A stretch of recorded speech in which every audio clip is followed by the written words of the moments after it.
Video हम बात करने वाले हैं सीरियलाइजेशन में ट्रांजिएंट कीवर्ड के बारे में। ट्रांजिएंट कीवर्ड को अपने को कब यूज करना है और कैसे यूज करना है।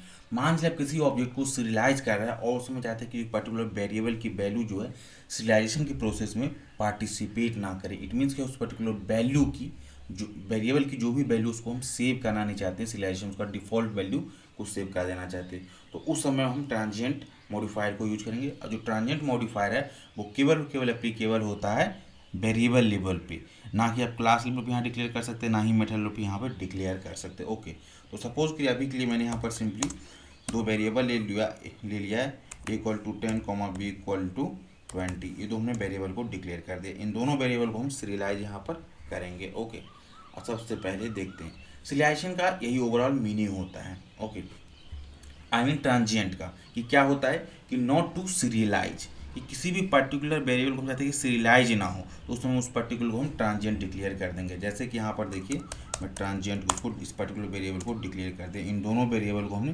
ट्रांजिएंट डिक्लेयर कर दिया। ओके, और यहाँ पर चेक करते हैं सिंटेक्स। अब यहाँ पर अपने को इंट पास कर देना पड़ेगा। तो हमारा ए वेरिएबल को मैं ट्रांजिएंट डिक्लेयर कर देता हूँ सिंपली, एंड बी को हम नॉर्मल वेरिएबल रहने देते हैं। ओके, तो यहाँ पर देखते हैं एन बी इक्वल टू ए, तो नॉर्मल। ये जो हमारा ए वेरिएबल ये ट्रांजिएंट है और ये नॉन ट्रांजिएंट है। इसका मतलब क्या, जब हम सीरियलाइज करेंगे इस पर्टिकुलर ऑब्जेक्ट को, तो यहाँ पर जो ए की वैल्यू होगी वो एक्चुअल वैल्यू से उसकी डिफॉल्ट वैल्यू सेव हो जाएगी। कैसे, चलिए चीज़ को डेमोन्स्ट्रेट करके मैं आपको दिखाता हूँ। तो यहाँ पर transient demo T1 equal to new transient demo ले लिए। देन यहाँ से हम ले लेंगे फाइल आउटपुट स्ट्रीम को हम यूज करेंगे। File output stream equal to new file output stream कर देंगे। ओके, और यहाँ से पास कर देंगे test.ser। ओके, इतना अपने को काम करना है। देन अपने को क्या काम करेगा, यहाँ से एक्सेप्शन एक थ्रो करेगा, तो इसको यहाँ सेव करते हैं, कोई दिक्कत नहीं। देन यहाँ से हम लेते हैं ऑब्जेक्ट आउटपुट स्ट्रीम को, तो यहाँ लेते हैं ऑब्जेक्ट आउटपुट स्ट्रीम और यहाँ दे देंगे new object output stream FOS और यहाँ से सेव करते हैं। ओके, और यहाँ से ऑलरेडी हमने थ्रो कर दिया एक्सेप्शन, तो इसलिए कोई एक्सेप्शन यहाँ पर आएगा नहीं। देन OS पास एक मेथड होता है राइट ऑब्जेक्ट करके, वो क्या काम करेगा, इस पर्टिकुलर मेथड को यहाँ से ले लेगा, ये वाला मेथड को T1 के ऑब्जेक्ट को हम पास कर देंगे और उसको राइट कर देगा। तो इससे क्या हमारा सीरियलाइजेशन कंप्लीट हो गया। अब हम डिसीरियलाइज करेंगे, तो जब सीरियलाइजेशन होगा तो इस सिचुएशन में क्या होगा, ये वाला जो वेरिएबल यही पार्टिसिपेट करेगा और ये वाला नहीं होगा। क्योंकि मैं बता दें ट्रांजिएंट का मतलब क्या होता है, नॉट टू सीरियलाइज, मतलब इस पर हमने मार्क कर दिया कि इस वेरिएबल को अपने को सीरियलाइज में पार्टिसिपेट ही नहीं करना है, इसलिए यहाँ पर ट्रांजिएंट को हमने यूज कर दिया। अब चलिए इसको हम डिसीरियलाइज करते चेक करते क्या इसका वैल्यू एक्चुअल मिल रहा है कि नहीं अपने को 10 कि नहीं। ओके, तो यहाँ से हम यूज करेंगे फाइल इनपुट स्ट्रीम को, तो यहाँ पर लेंगे file input stream FIS equal to new file input stream, और यहाँ से जो हमने क्लास का नेम यहाँ दिया था फाइल का नेम, इसी फाइल को अपने को रीड करना है, इसी फाइल को यहाँ पर पास कर देते हैं। ओके, देन यहाँ से हम ले लेंगे ऑब्जेक्ट इनपुट स्ट्रीम को, तो object input stream OIS equal to new object input stream, और उसके अंदर हम FIS की वेरिएबल को पास कर देंगे। देन जो हमारा ये ऑब्जेक्ट इनपुट स्ट्रीम, इसके पास एक मेथड है रीड ऑब्जेक्ट, OIS दे देंगे और यहाँ पर पास कर देंगे रीड ऑब्जेक्ट। रीड ऑब्जेक्ट कर दिया क्या, और किस ऑब्जेक्ट को रीड करना है उसको यहाँ पर अपने को टाइप कास्ट कर लेंगे, क्योंकि हमको पता है ये पर्टिकुलर ऑब्जेक्ट है, तो इसी को हम टाइप कास्ट कर लेते हैं यहाँ पर सिंपली। तो इसको T2 इक्वल टू और यहाँ पर टाइप कास्ट कर लिए, डेट्स इट। ये हमारा ऑब्जेक्ट आ गया। यहाँ पर इसको T2 देंगे क्योंकि T1 ऑलरेडी डिक्लेयर है, और यहाँ पर देंगे system dot out dot println यहाँ पर दे देंगे सिंपली।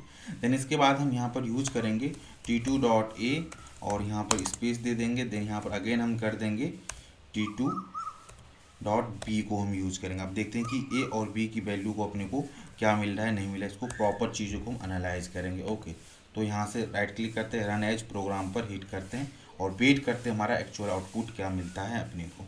ओके, तो यहाँ देखिए एक्सेप्शन आ रहा है, क्या आ रहा है कि एक पर्टिकुलर क्लास हमारा ट्रांजिएंट ही नहीं, तो इसको हम ट्रांजिएंट इसको एज मतलब सीरियलाइजेबल ही नहीं, तो उसको यहाँ पर हम बताए थे तो सबसे पहले अपने को सीरियलाइज करना पड़ता है एक पर्टिकुलर क्लास को। तो यहाँ पर इसको सीरियलाइजेबल करते हैं और वेट करते हैं कि अब हमारा ऑब्जेक्ट पार्टिसिपेट करेगा कि नहीं करेगा। ओके, तो यहाँ से प्रोग्राम को हिट कर दिए और यहाँ पर देखिए ए की वैल्यू क्या आ गया बाय डिफ़ॉल्ट 0 10 ना लेकर 0 लगेंगे। इन टाइप है इसका वैल्यू क्या बाय डिफ़ॉल्ट होता है 0, इसलिए यहाँ पर इसका 0 आया।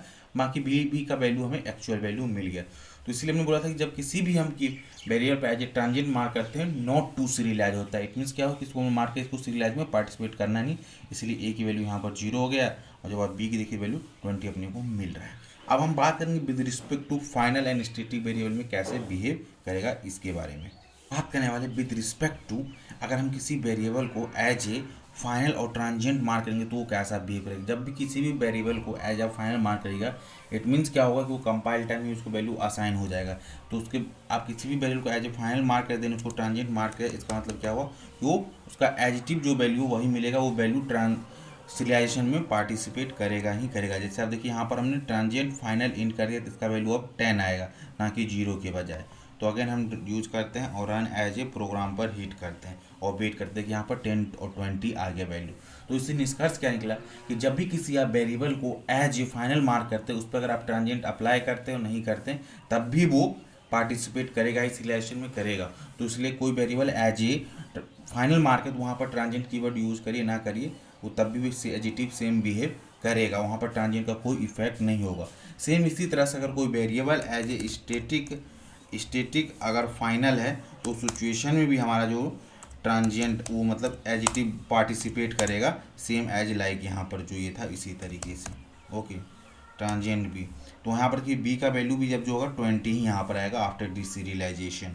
तो राइट है जावा प्रोग्राम पर हिट करते हैं वेट करते हैं 10 एंड 20। इन दोनों से ये निष्कर्ष निकलता है क्या कि जब भी कोई variable final and static declare है उस पर आप ट्रांजिएंट अप्लाई करिएगा तो उसका मतलब क्या हो कि उसका सेम जो एडिटिव वैल्यू रहेगा वो आपको मिलेगा, वहाँ पर वो नॉट पार्टिसिपेट नहीं करेगा, ट्रांजिएंट वहाँ पर बिहेव नहीं करता है। वो एज उसका जो वैल्यू रहेगा उसका उसी वैल्यू के साथ वो पार्टिकुलर, क्योंकि ये जो वेरिएबल जब किसी को आप एज स्टैटिक डिक्लेयर करते थे क्या होगा ऑब्जेक्ट लेवल वैल्यू हो गया, object level not object level class level value हो गया। ओके, और यहाँ पर इसकी जो वैल्यू है जब फाइनल यूज करते तो कंपाइल टाइम होता है इसलिए इसका जो वैल्यू एडिटिव होता है वो मिलता है। तो यहाँ पर ट्रांजिएंट का कोई इफेक्ट नहीं होता। तो इसकी ओवरऑल सिनेरियो होता है कि कैसे हम ट्रांजिएंट को यूज कर सकते हैं। नॉर्मल अगर कोई वेरिएबल है तो उसको आप ट्रांजिएंट यूज करें तो वहाँ पर वो एक्चुअल वैल्यू ना सेव होकर उसकी डिफ़ॉल्ट वैल्यू वो सेव करता है during the serialisation process. I hope आपको ये होल कॉन्सेप्ट समझ आया होगा।